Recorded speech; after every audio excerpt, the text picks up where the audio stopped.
우리 옆 사람한테 한번 서로 인사하십시다. 눈 오는데 오셨는데 잘 오셨습니다.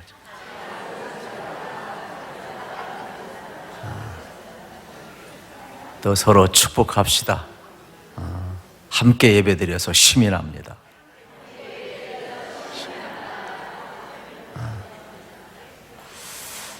오늘 본문은 평범하게 보면 한 맹인을 고친 사건이 되겠습니다. 그런데 오늘 본문은 우리의 관점으로 보면 평범한 맹인이 고침받는 사건이지만은 예수님의 관점으로 보면 엄청난 메시지가 들어있음을 우리는 발견하게 되는 겁니다. 그래서 오늘은 이 관점의 변화에 초점을 맞추어 보고자 합니다. 여러분, 산타크로스 믿으십니까?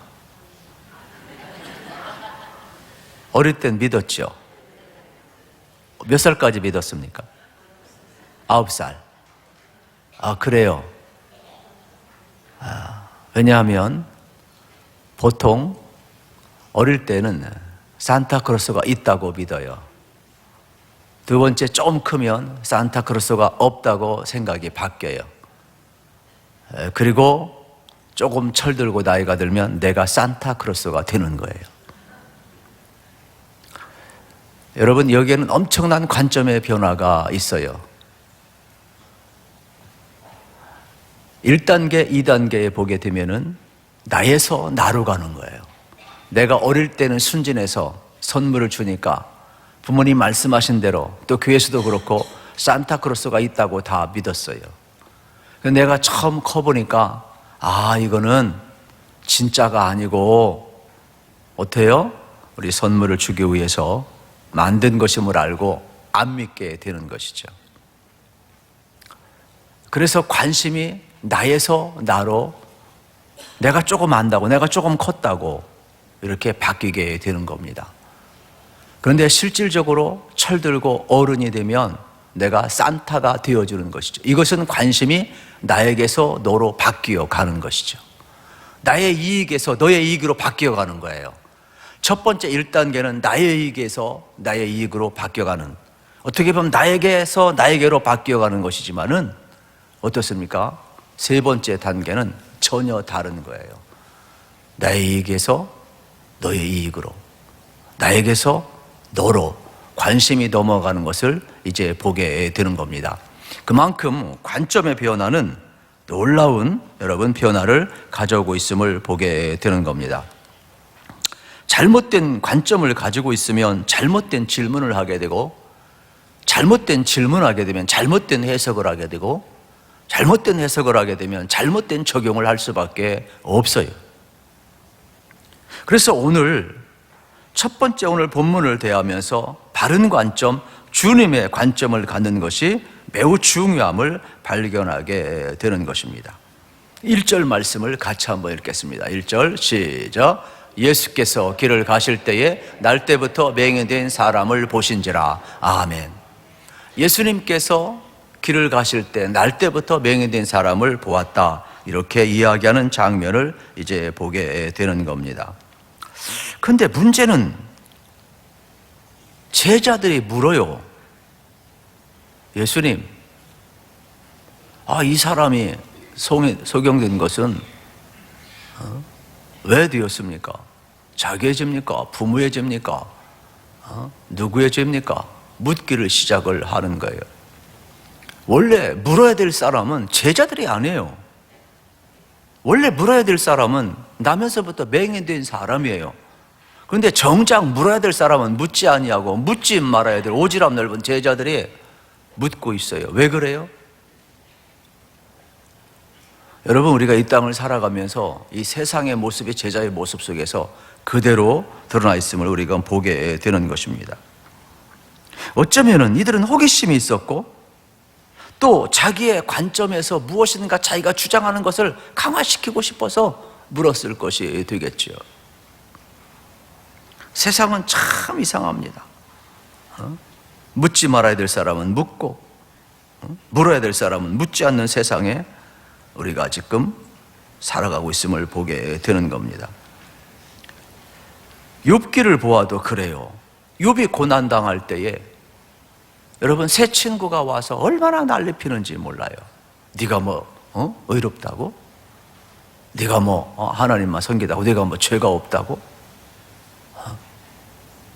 그러면서 새 친구들이 인과응보의 원리를 가지고 마치 자기들이 욥을 위로하는 척하면서 결국은 자기들이 다 떠들어 버리는 거예요. 자기의 관점을 주장하고 싶고 어쩌면은 자기 관점에서 말하기 시작하면 상대를 위로하는 것 같지만은 결국 더 상처 주고 문제가 더 깊어지는 모습을 이제 보게 되는 것입니다. 오늘 본문 속에서도 마찬가지예요. 여러분, 맹인이 앞을 못 보는 거지 귀가 다친 건 아니잖아요.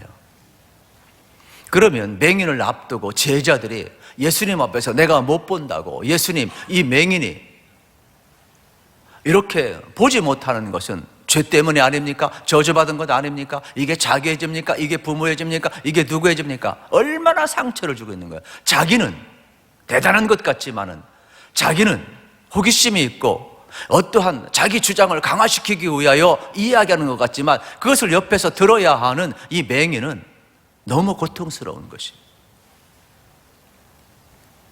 제자들의 잘못된 관점을 우리는 여기서 이제 보게 되는 겁니다. 그러면 왜 자꾸 누구의 죄 때문이라고 물을 수밖에 없었을까? 그들은 관점이 명확했던 것 같아요. 맹인된 것은 죄의 결과다. 그렇기 때문에 둘 중에 하나다. 자기의 죄일까? 부모의 죄일까? 그래서 묻는 거예요. 이것은 여러분 출애굽기 20장에 나와 있는 말씀처럼 여호와를 섬기며 천대일까지 복을 주지만 여호와를 섬기지 아니하고 우상을 섬기는 자에게는 3, 4대일까지 징벌하리라 그랬어요. 그러니까 제자들의 관점에는 율법적인 관점이 있는 거예요. 적어도 맹인이 되었다면 징벌받은 것 아닌가? 그러면 3, 4대까지 징벌을 받았다면 이 사람은 부모의 죄일 것이다. 부모의 죄가 아니라면 본인의 죄인데 본인의 죄라고 말하기에는 어려운 거. 왜냐하면 날 때부터 맹인 되었으니까. 적어도 날 때부터 맹인 되었다면 어린아이가 순전한데 죄가 있었을까? 우리야 지금 원죄를 이야기하고 있지만은 상식적으로 그렇게 말하기는 어려운 거예요. 그래서 예수님 앞에 지금 질문을 던지는 장면을 보게 되는 것이죠. 그러면 이 전제가 얼마나 위험한 것이냐면 시편 73편 7절에 보게 되면은 악인의 형통함을 이야기를 해요. 악인의 형통함, 이렇게 재미난 표현을 써요. 살찜으로 말미암아 눈꺼풀이 솟아났다.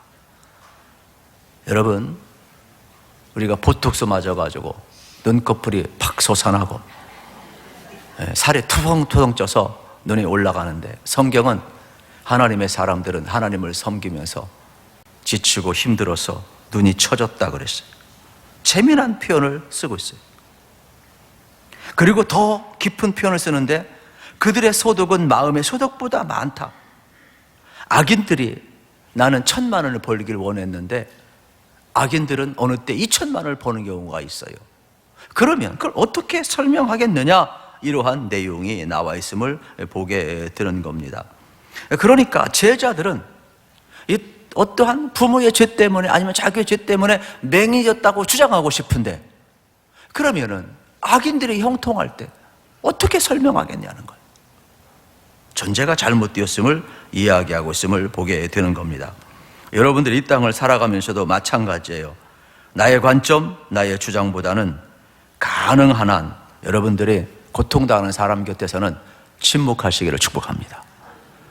침묵하는 게 지혜예요. 꼭 묻고 싶으면 사람에게 묻지 말고 하나님께 물어보시기를 축복합니다. 이걸 기억을 하셔야 돼요. 그래서 1절, 2절 말씀을 다시 한번 읽어보겠습니다. 1절, 2절 시작. 예수께서 길을 가실 때에 날 때부터 맹인된 사람을 보신지라 제자들이 물어 이르되 랍비여 이 사람이 맹인으로 난 것이 누구의 죄로 인함이니까? 자기이니까? 그의 부모니까? 여러분, 사람의 관점은, 제자들의 관점은 이게 부모의 죄인가 나의 죄인가 자기가 옳다고 여기는 그러한 율법관이든 신앙관이든 자기의 관점을 주장하고 싶고 인정받고 싶었을 거예요. 그런데 예수님은 전혀 다른 관점으로 이야기하고 있음을 보게 되는 겁니다.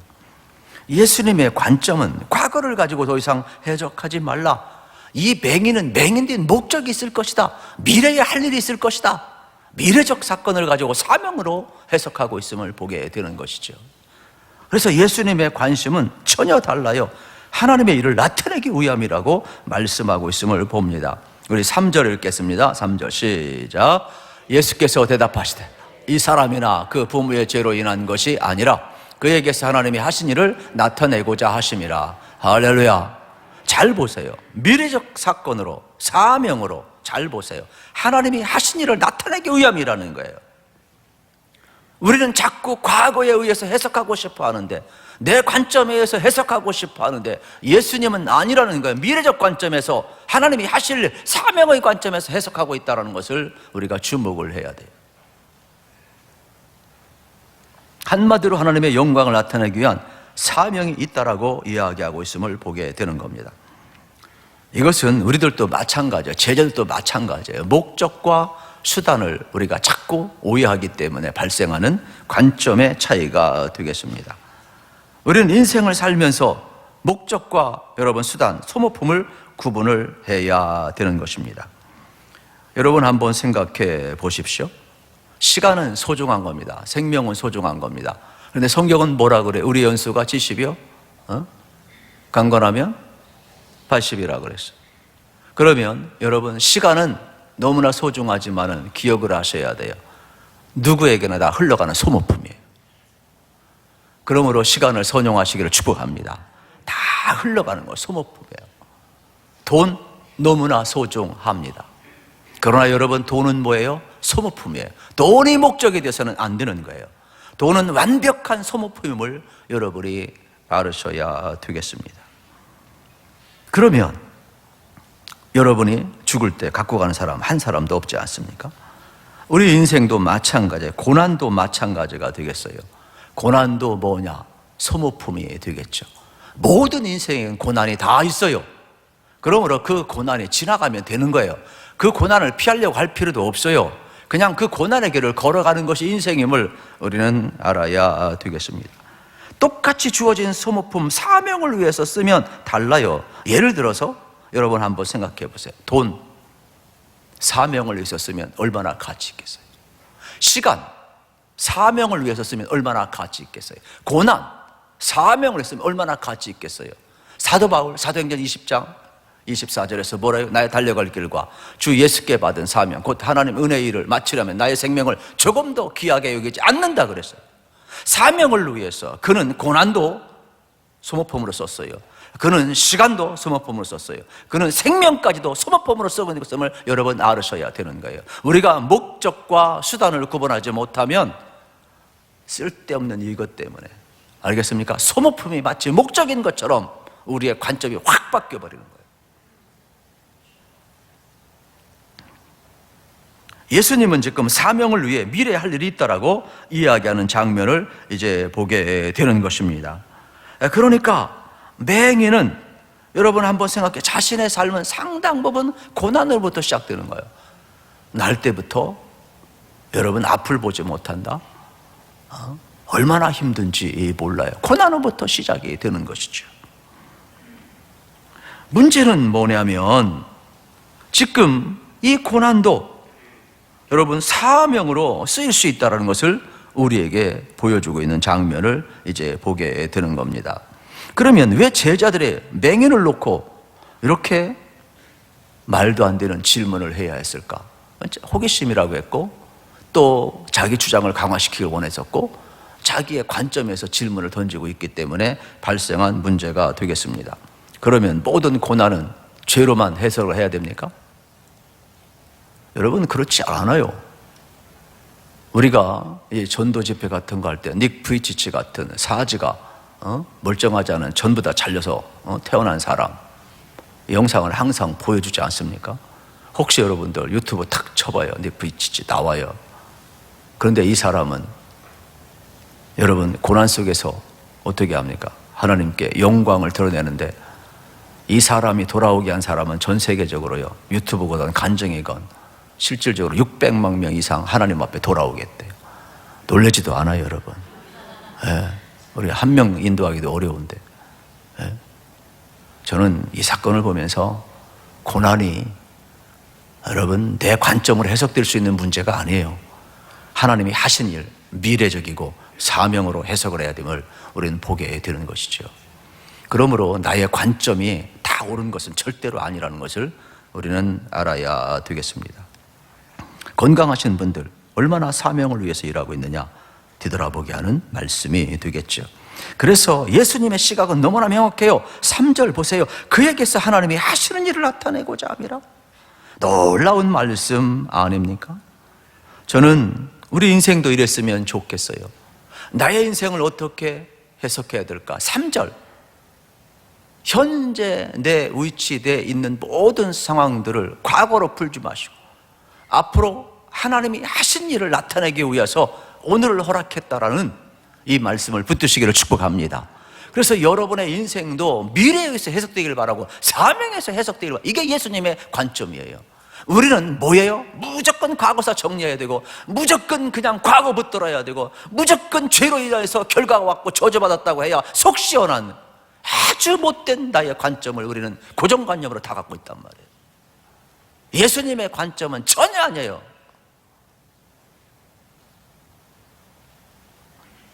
그래서 4절에 보게 되면은 시간조차도 소모품임을 이야기하는 장면을 보게 됩니다. 4절, 5절을 같이 한번 읽어보겠습니다. 시작. 때가 아직 낮음에 나를 보내신 이의 일을 우리가 하여야 하리라. 밤이 오리니 그때는 아무도 일할 수 없느니라. 내가 세상에 있는 동안은 세상의 빛이로라. 아멘. 여러분, 낮에는 일하고 밤에는 일 못하는 거예요. 시간도 여러분 소모품이라는 것을 명확하게 이야기하고 있음을 발견하게 되는 것입니다. 그렇다면 돈도 시간도 여러분 고난도 다 소모품이고 제한적임을 우리는 발견을 할 수가 있게 되겠습니다. 문제는 예수님이 이것조차도 여러분 사명으로 해석한다면 귀하게 하나님이 하신 일을 나타낸다라고 지금 말씀하고 있음을 보게 되는 겁니다. 예수님이 전하는 것은 제한적인 것입니다. 시간이 있을 때 전하라, 돈이 있을 때 사용하라, 그러한 말씀이 되겠습니다. 고난도 마찬가지예요. 고난도 예수님을 위해서 사용하라고 이야기하고 있음을 발견하게 됩니다. 골로새서 1장 24절 이하에 보게 되면은 우리가 어떻습니까? 그리스도를 위해서 내 육체에 남은 고난을 채운다 그랬어요. 그러면 여러분들이 주의 길 걸어가다가 여러분 주님 때문에 당하는 고난은 뭐예요? 사명을 위해서 채워지는 거예요. 그러므로 그것이 왜 내게 고난이 왔느냐고 묻지 마시고 미래적이고 사명으로 채우셔서 예수님의 관점에서 해석할 수 있기를 축복합니다. 우리가 주의 일하다 보면 그런 일이 많아요. 자꾸 과거로 해석하려면은 서로가 부끄러워 말도 못해. 기도 제목을 하나 나누고 싶은데 마치 내가 저주받은 것 같고 마치 내가 잘못한 것 같고 내가 뭐 잘못해가지고 내 남편이 내 자식이 우리 가정이 어려움 당하는 것처럼 괜히 어떻게 된 거예요? 기가 푹 죽어가지고. 성경은 그렇게 말한 적 한 번도 없는데 예수님의 관점은 하나님이 하신 일을 나타내고자 한다고 그러는데 우리는 괜히 왜요? 우리가 제자들의 입장이었거든요. 욥의 세 친구의 입장이었거든요. 주변에 있는 모든 사람들이 다 그런 입장을 하니까 누가 마음 놓고 기도 제목 하나 나눌 수 있겠어요? 성경은 그러한 사람을 한 번도 정답이라고 말한 적이 없어요. 그건 자기의 관점인 거예요. 우리 수준이 거기밖에 안 돼요. 제자 수준밖에 안 되고 욥의 세 친구 수준밖에 안 되는 거고 세상의 인과응보 수준밖에 안 되는 거예요. 예수님의 관점은 전혀 다르다는 것을 여러분 알으셔야 돼요. 하나님이 하신 일을 나타내기 위함이라. 실질적으로 이 뒷부분 13절 이하에 보게 되면 맹인이 눈을 뜨고 나서 바리새인에 가서 하나님의 말씀을 전합니다. 대단한 역할을 감당합니다. 하나님의 영광을 드러내는 장면을 우리는 보게 되는 것이죠. 이게 다 연결되어 있어요. 복음을 증언하면서 여러분이 고난당한다고 해서 두려워하지 마시고 포기하지 마시고 끝까지 복음을 전할 수 있는 은혜가 주어지기를 우리 주님의 이름으로 축복합니다. 그래서 사도 바울은 빌립보서 3장에서 늘 고백을 합니다. 나는 뒤에 있는 것은 잊어버리고 앞에 있는 표대를 향하여 달려가노라 그랬어. 우린 자꾸 뒤에 것만 생각을 해요. 앞에 있는 표대는 바라보지도 않고 달려가지도 않으면서 자꾸 뒤에서 마귀 작전이 뭔지 아세요? 우리 미래를 자꾸 꺾어버리는 거예요. 자꾸 과거에 매이게 하는 거예요. 예수님은 뭐예요? 이미 너의 모든 과거의 죄는 내가 사했다 선포하세요. 여러분, 이미 예수님이 이루심을 믿으시기를 축복합니다. 그래서 뭐라고 이야기했습니까? 요한복음 8장 32절 진리를 너희가 알게 됐더니 진리가 너희를 자유케 하리라 그랬어요. 그렇다면 진리가 뭐예요? 우리 구원이에요. 여러분, 하나님께서 우리의 모든 과거의 죄를, 어떻게 보면 이 과거 속에는 현재까지도 마찬가지고 미래까지도 마찬가지고 전부 다 그분의 능력 가운데, 여러분 이걸 알으셔야 돼요. 우리 인생을 살면서 내가 의로워서 구원받는 것이 아니고, 내가 의로워서 천국 가는 것이 아니고, 하나님의 은혜로 우리가 구원받고, 하나님의 은혜로 내가 지금 온전히 설 수가 있고, 하나님의 은혜로 나는 과거에 묶여 있고, 여러분 어떤 줄 아십니까? 우리 인생은 완전히 바뀐다는 걸 믿으시기를 축복합니다. 그래서 지금 예수님께서 이 현상을 본 것이 아니라 근본적으로 하나님이 하신 일을 나타내고자 함이라고 이야기를 하고 있어요. 그렇다면 여러분들도 어떻게 해야 되겠습니까?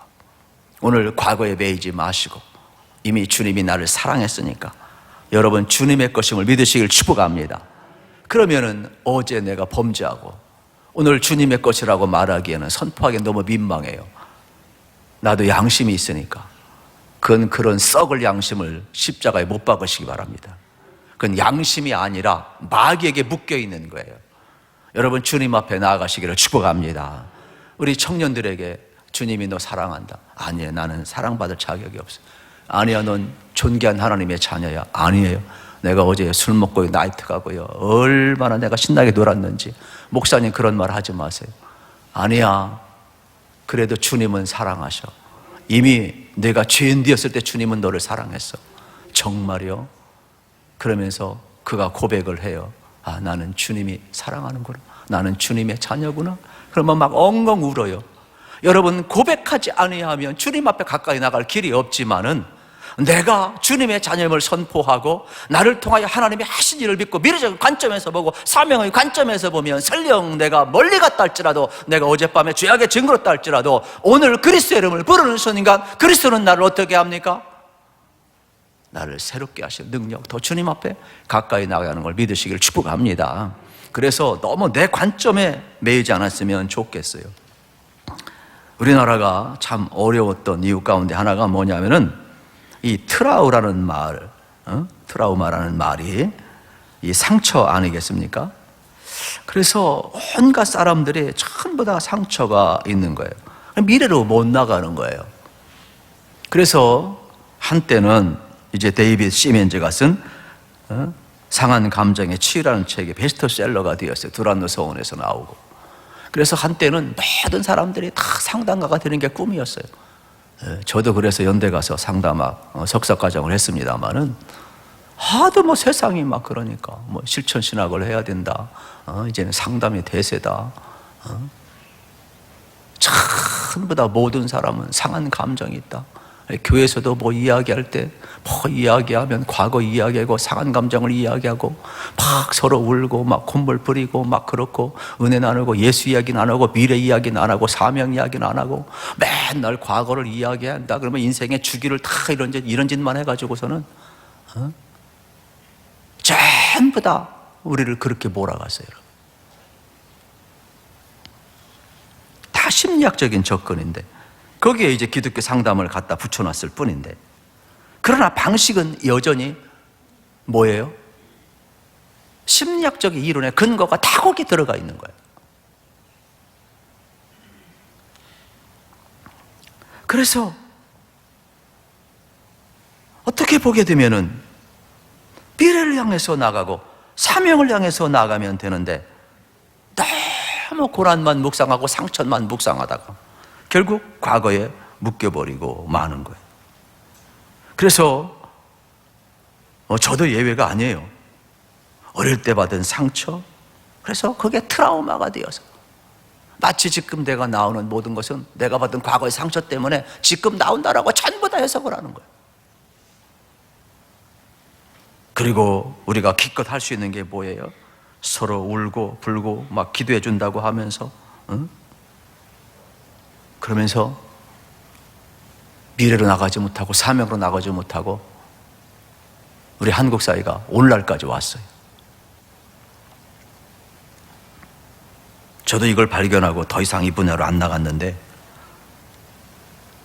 우리 사회도 상처도 너무 트라우마가 많아요.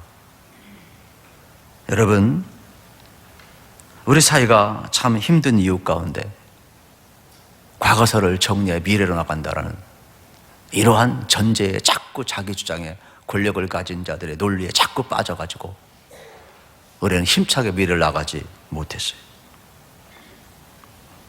과거에 묶여있는 대표적인 사례가 여러분 뭔 줄 아십니까? 지금에 있는 나를 과거로 규정하는 것이 되겠죠. 우리 뭐예요? 흙수저, 금수저. 여러분 흙수저예요, 금수저예요? 예, 금수저예요? 할렐루야. 다 사실은 흙수저, 금수저 다 자기를 과거로 규정하는 거거든요. 성경을 한번 생각해 보세요. 예를 들면 요셉을 생각해 보세요. 창세기 45장에 보면 요셉이 형제들에게 배반을 당하고 팔려가요. 하나님의 은혜로 그런 애굽의 국무총리가 돼요. 그리고 그들이 있던 모든 삶의 지역에 흉년이 들어요. 지혜로운 요셉은 양식을 다 준비해 놓고 천하만국을 먹여 살려요. 이때 야곱의 아들들도, 야곱의 일행들도, 그의 형제들도 양식이 없으니까 애굽으로 와야 되는 거예요. 요셉이 국무총리가 되라고 누가 생각을 했겠어요? 그런데 요셉의 모든 고백 하나하나를 한번 보세요. 그의 고백은 뭐라고 이야기합니까?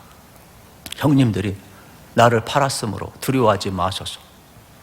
형님들은 나를 배반하고 팔았지만 하나님은 당신들의 생명을 살리게 나를 먼저 보냈다고 그랬어요. 잘 보세요. 이게 사명. 하나님이 나를 먼저 보냈다. 생명을 살리기 위해서. 나중에 뭐라고 아십니까? 야곱이 죽었어요. 그러니까 아버지가 있을 때는 그래도 체면이 있으니까 보복을 안 하겠지. 그럼 아버지가 죽은 후에는 형제가 일어날 걸 두려워해서 막 벌벌 떨고 있는 거예요. 그때 해도 여러분 마지막 50장에 가보면 요셉이 또 고백을 해요. 형님들 두려워하지 마세요. 하나님은 당신들의 악을 선으로 바꾸셔서 선대하셨습니다. 하나님이 나를 보내시고 하나님이 나를 바꿨다는 것. 그러면서 당신들의 자녀까지도 내가 돌보리이다. 미래적 사명으로 나가는 장면을 이제 우리가 보게 되는 것이죠. 그렇습니다. 여러분, 우리는 아브라함을 부를 때에도 하나님이 그를 복을 주시고 믿음의 주장이 되게 하시고 복의 근원으로 삼자 너로 말미암아 복을 받으리. 이게 미래적 사명이 되겠죠. 저는 여러분들이 복도 받으시고 여러분 가정의 복의 근원이 되기를 축복합니다. 우리 한번 선포합시다. 나는 우리 가정의 복의 근원이다. 시작. 나는 우리 가정의 복의 근원이다. 아멘. 여러분 우리 교회 복의 근원인 줄을 믿으시길 축복합니다. 여러분 때문에 행복한 거예요. 여러분 때문에. 그걸 알으셔야 돼요. 그래서 말을 할 때에도 과거의 말을 하지 마시고 미래 이야기를 하시고 사명을 이야기하시길 축복합니다. 그러면 그 말씀이 여러분 복의 근원이 되는 거예요.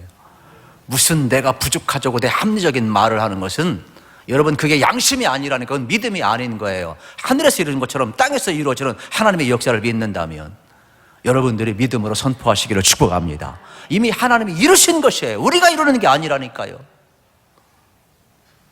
여러분은 복의 근원으로 살으시라고 말씀하고 있어요. 그러므로 우리는 우리 인생을 상처나 트라우마로 해석하지 말고 미래와 사명으로 해석하는 관점을 배우는 것이 오늘 중요한 여러분 말씀의 핵심 메시지가 되겠습니다.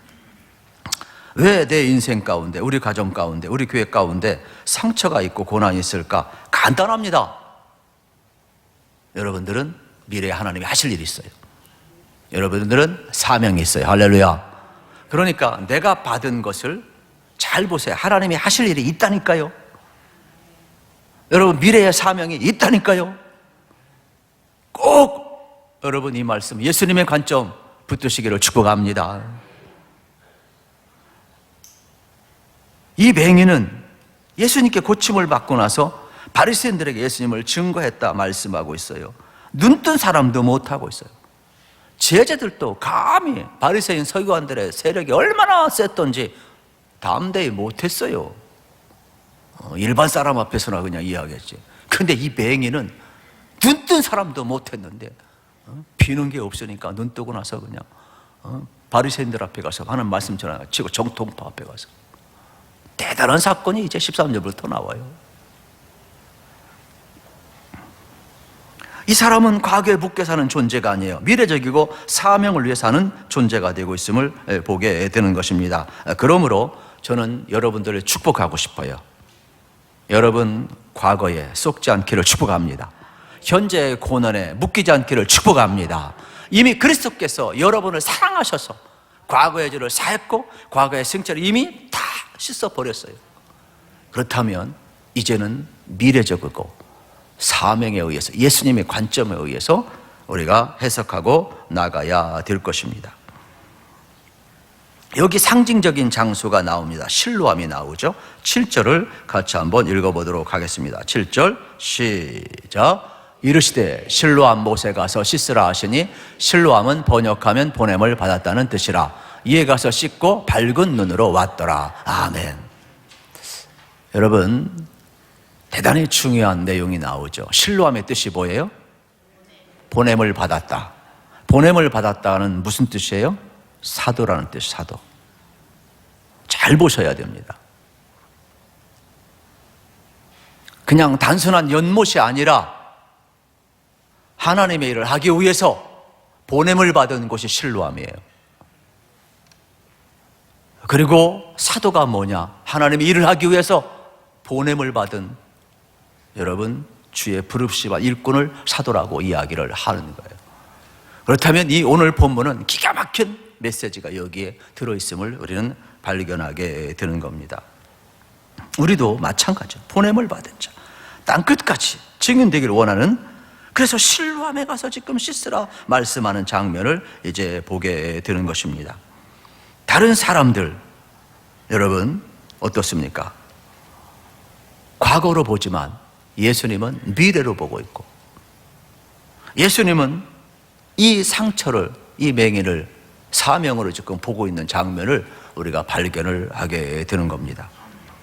세상은 자꾸 과거로 몰아가고 정죄로 가득 차 있어요.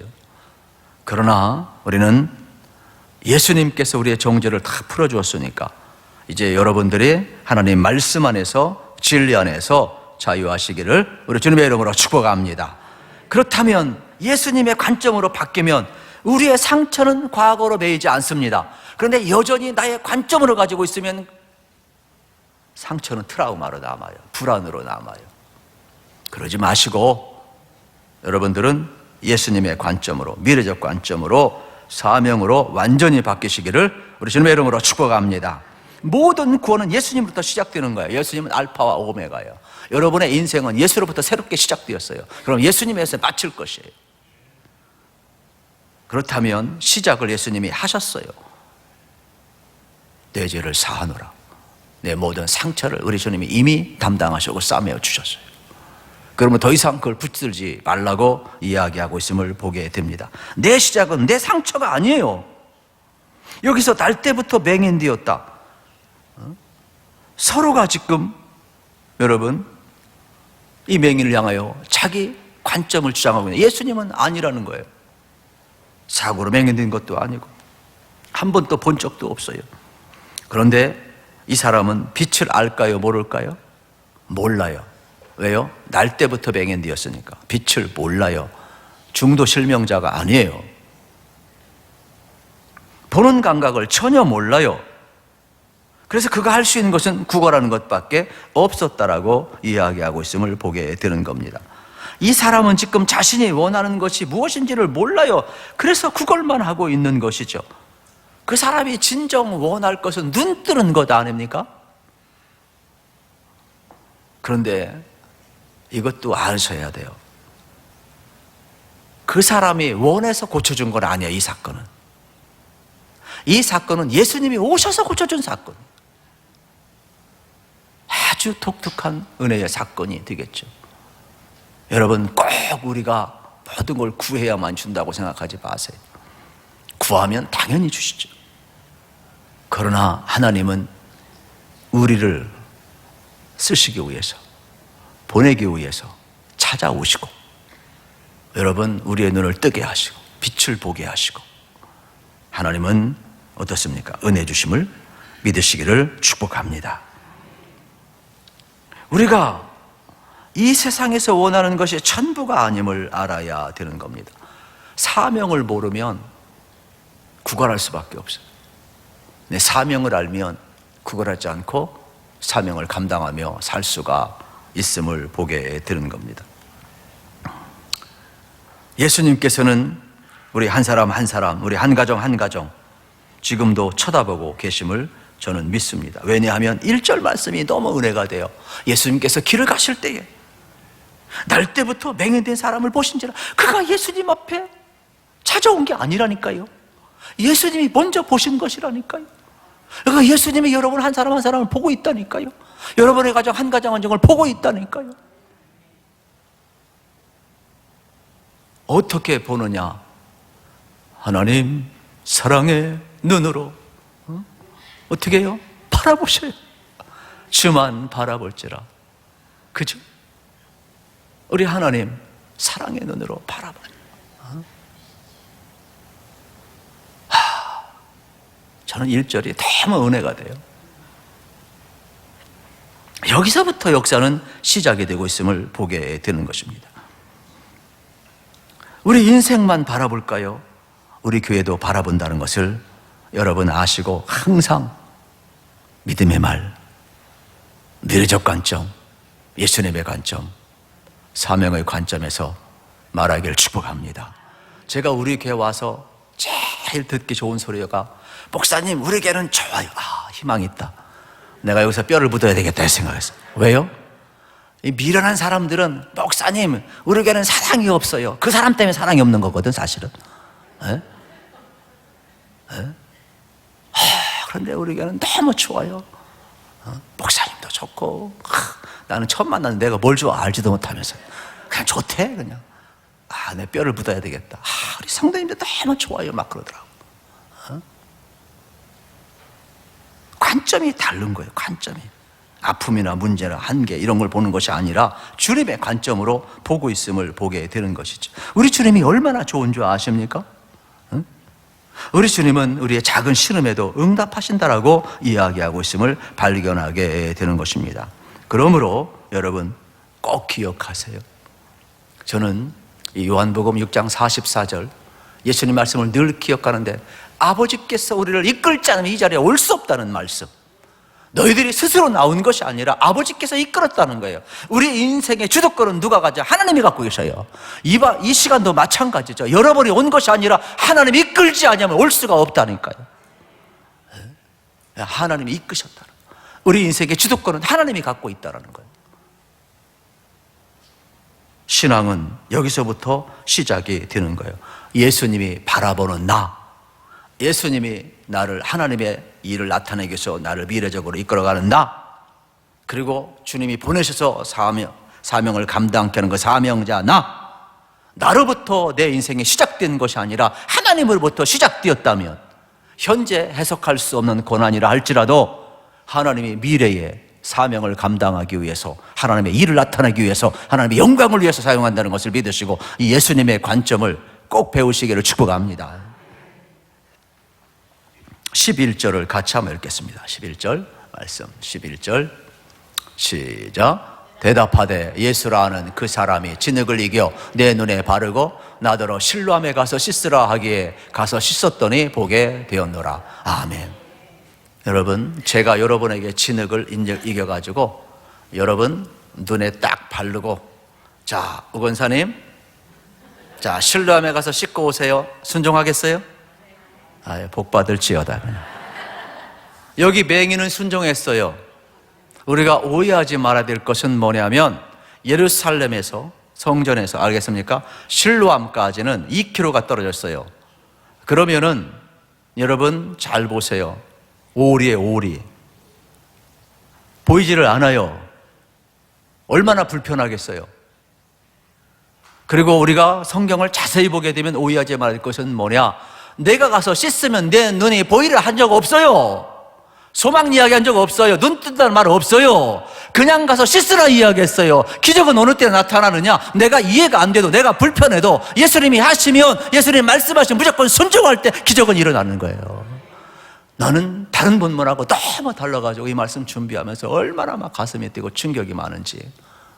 우리는 과연 이럴 수 있을까? 기적은 순종할 때 일어나는 것이구나. 불편함이 있단 말이에요. 그러나 하나님이 하시고자 할 때, 또 더군다나 예수님은 안 보인다고 무슨 뭐 의술인지 뭔지 침도 발라가지고 막 이렇게 했다.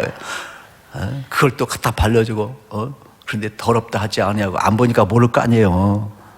뭐 다른 해석도 있지만은 어쨌든 간에 불편한 진실이란 말이에요.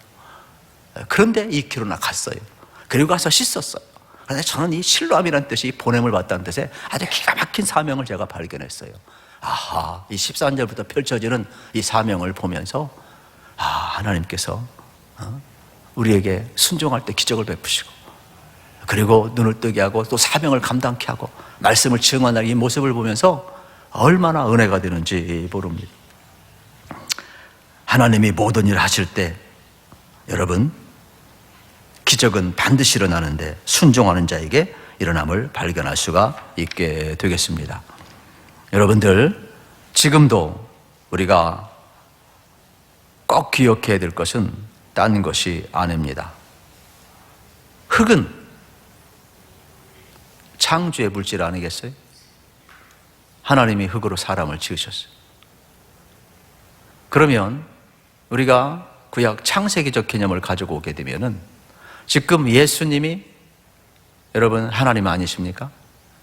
그러면 흙을 이겨서 눈에 발랐다는 것은 뭘 의미하는가? 재창조하고 있는 시간들이에요. 여러분, 우리도 마찬가지예요. 우리 주님이 우리에게 은혜를 주실 때에는 더 이상 너 과거 보지 마, 이전 것은 지나갔으니 보라 새 것이 되었도다, 재창조를 하시는 거예요. 우리의 과거의 매인은 우리를 향하여서 미래로 나아가라, 사명을 향하여 나아가라. 이전 것은 다 지나갔다. 심지어 이사야서 43장 18절 19절에 보면 이전 일을 기억하지 말라, 묶이지 말라, 내가 새 일을 행하리니 너희가 순종하면 너희가 알지 못한 일이 벌어진다. 광야의 길을, 사막의 강을 내리라. 할렐루야. 누가? 우리 하나님이. 그렇다면 여러분, 주의 전에 오셔서 하나님은 언제나 여러분을 재창조하시고 미래적 관점에서 하나님이 하실을 나타내시고 여러분 순종하는 자의 기적을 베푸셔서 사명을 감당케 하심을 믿으시길 축복합니다.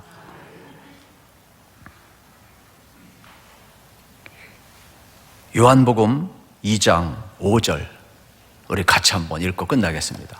요한복음 앞부분 2장 5절 가나의 혼인잔치 이야기가 나오죠. 요한복음 2장 5절 같이 읽읍시다. 시작. 그의 어머니가 하인들에게 이르되 너희에게 무슨 말씀을 하시든지 그대로 하라 하니라. 아멘. 무슨 말씀을 하시든지 주님 말씀하시면 그대로 하라. 순종하면 기적은 일어나는 거예요. 그래서 가나의 혼인잔치에 기적이 일어났지 않습니까? 오늘 우리도 마찬가지. 예수님 말씀하시면 순종하세요. 엄청난 일이 벌어지게 될 것입니다. 여러분, 우리가 마찬가지가 되겠죠. 그래서 오늘도 여러분들이 이 예배는 어떻게 됩니까? 엄청난 일들을 일으키게 될 거예요. 여러분의 한 기도 엄청난 일들이 되게 될 거예요. 앞으로 여러분이 사명을 감당할 때 하나님의 일은 여러분 어떻게 됩니까? 계속 확산되게 될 줄로 믿으시기를 축복합니다.